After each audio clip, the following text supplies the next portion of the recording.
moitas grazas ás autoridades, á Federación de Librerías e a todos os asistentes. Dicía Louis Gluck que miramos o mundo unha soa vez, na infancia, e que o resto é memoria. Eu de neno vivía moi preto de aquí e cada ano, cando as casetas ocupaban estes xardíns, viña ver esa prodixiosa alquimia que se deu sempre entre as tres cousas que conforman a miña memoria. Vigo, os libros e o mar.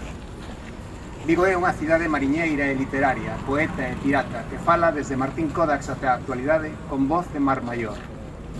Até o punto de ser bautizada como feniciana polo periodista Xaime Solá hai un século, polo seu carácter mariñeiro, comerciante e práctico.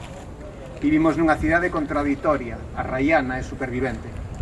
Vigo non pode ser máis mariñeira e literaria porque non hai nada que o sexa máis que unha viaxe na procura da identidade. E nós, os que escribimos, somos a punta de lanza desa procura porque ninguén, nin home, nin cidade, medra se non dispón dos amarres necesarios. Vigo contempla o lume que arde nos libros e queda prendida do seu eterno retorno, semellante ao das ondas, sempre iguais, mas sempre novas. Escribimos historias incontables, pero sempre recuncamos nos mesmos lugares, termamos dos mesmos desacougos, igual que as ondas baten no cantil unha e outra vez, sen que cansemos nunca de velas repetir o seu baile. O libro, igual que o océano, agocha segredos e tesouros. É moi doado deixarmos abollar os pensamentos sobre o espello misterioso da súa tona, en apariencia impenetrable, pero abonda un movimento da man para fender a cuberta e descubrir o que se agocha atrás das súas páxinas, inzadas de mortos e de pecios. É inevitable sentirmos o pulo de mergullarnos nel, de atravesalo, de enchouparnos da auga salgada e amarga das palabras. O berro seco e bello que sae do seu fondo chama por nós cunha melodía irresistible, e como Ulises, por veces debemos atarnos ao cabo da realidade para non deixarnos atrapar polo seu feitizo, aínda que cando regresamos a Porto nunca o fagamos indemnes. Quen contempla o mar por primeira vez perde o alento e afoga, igual que o neno que lé por primeira vez a Salgari.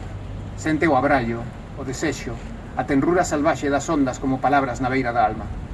Quen o navega queda para sempre ligado a él. Esta cidade ama o mar e ama os libros. E hoxe celebramos, como cada ano, a maré que sobe para deixar o agasallo dunha chea de historias. Podedes escoller mares calmos ou bravos, océanos íntimos de augas claras ou pélagos escuros onde a alma naufraga. Pero sexa cal for o ollo de boi polo que vos asomedes, ou a buguina que arrimedes ao ouvido, o libro mar falará para cada un de vos. Falará co murmurio eterno e balsámico da auga salgada, que cura as feridas e alegra a pel. O resto, como dixo Gluck, é memoria. Medre Vigo, medre o mar, e medren os libros.